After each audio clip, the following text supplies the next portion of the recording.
Bret Stephens, Gayle. Last week's big items of news were, first, Gary Cohn's departure as President Trump's top economic advisor, second, the steel and aluminum tariffs that reportedly prompted his departure, and third, Trump's decision to meet face-to-face with North Korea's Kim Jong-un to try to resolve the nuclear standoff.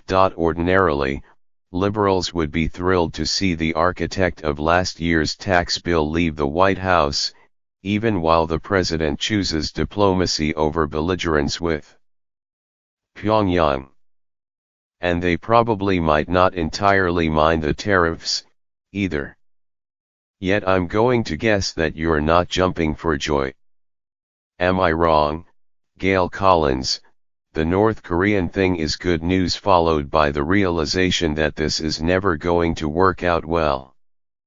Sort of like your realtor calling to say there's finally a buyer for your house, and then the second part is that it's a commune of 1,000 people, each of whom has personally pledged to raise $500 begging on street corners.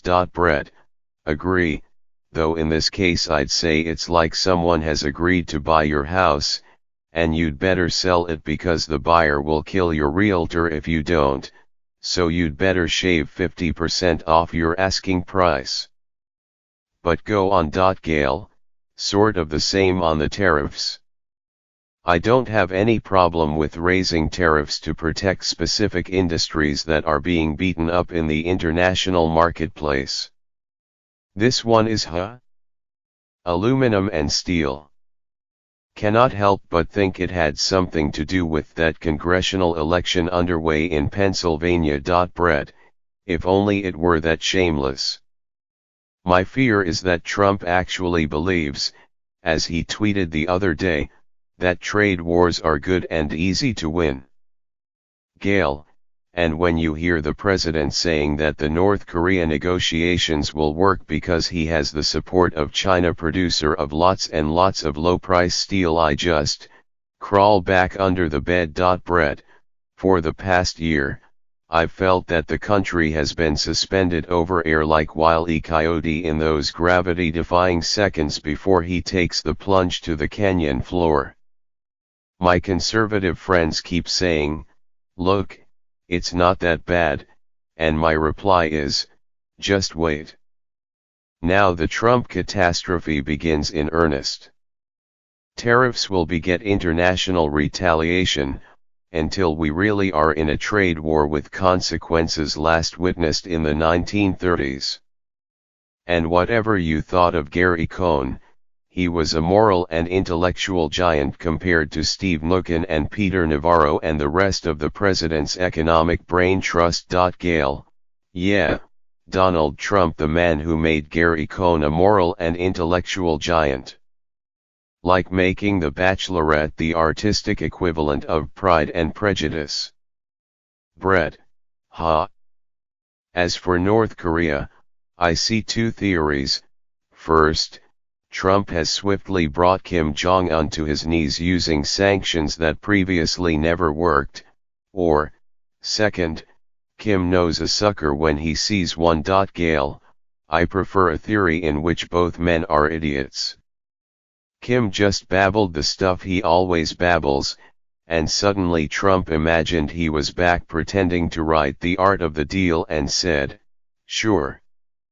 Neither even deserves credit for being a good plotter. But let's go back to the tariff for a minute. The congressional Democrats are trying not to look supportive, but a lot of them actually like the idea.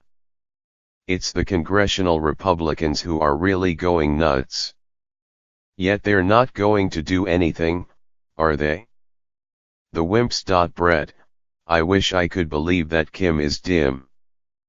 But I don't. North Korea has been selling us the same used car for 30 years, and it looks like we'll buy it again. Maybe he'll get Trump to remove US troops from South Korea, while he's at it. Don't be surprised. Gayle, yes, North Korea has been saying the same thing for decades, and now suddenly we're taking them up. What suddenly changed? Not Kim's canniness, I think. But about those tariffs, Brett, on the tariffs, it was nice to see Paul Ryan seem upset by something the president did. Unlike, say, Trump's comments on Charlottesville. And a lot of Republicans, especially in farm states, have pro-trade constituencies that really don't like the protectionist drift coming from the White House. But will they do something? I doubt it. Presidents have vast authority over foreign policy, and trade is a part of that.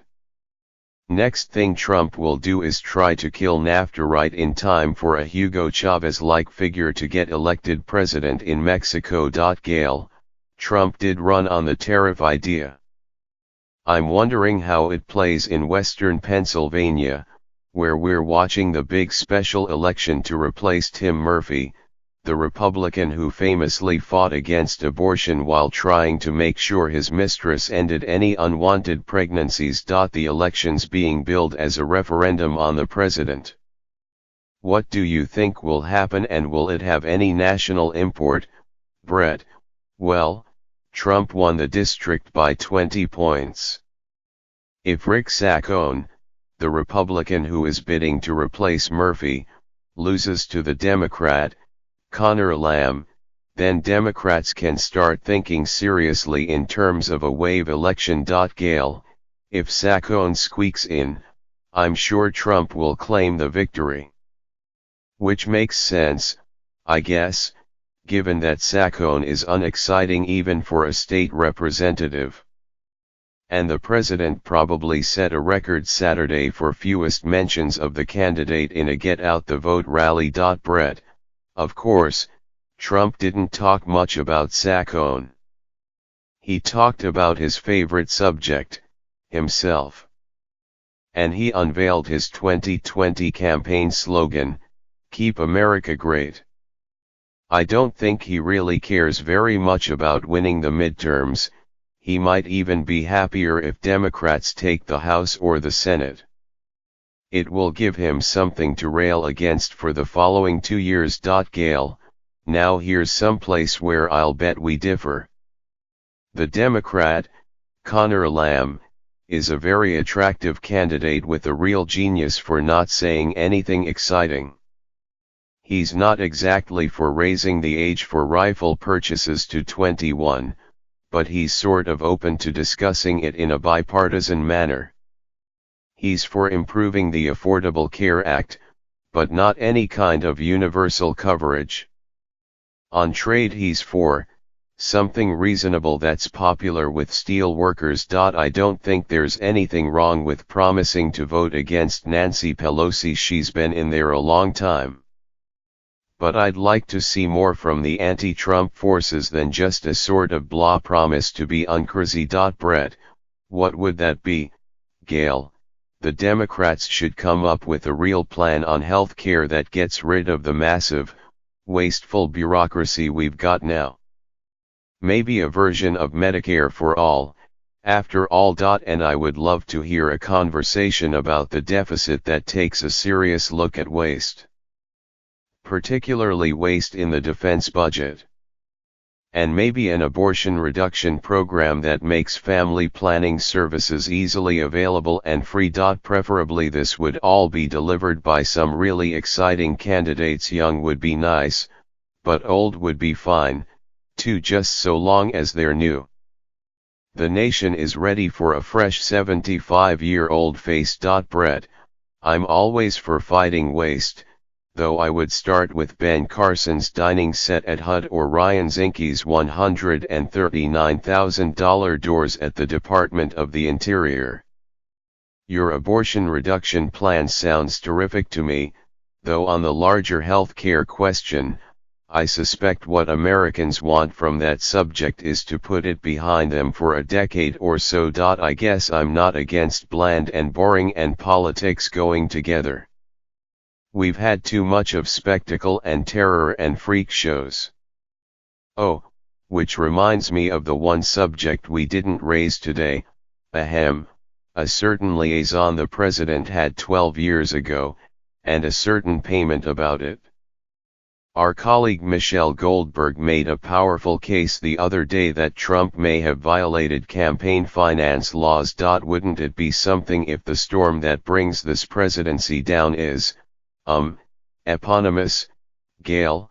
Well, I generally don't believe voters care much about sexual misdeeds as long as they're getting what they want from the government. But as long as you can turn it into a campaign finance conviction, I'm good. You could be right that after this, the country will be yearning for boring leaders.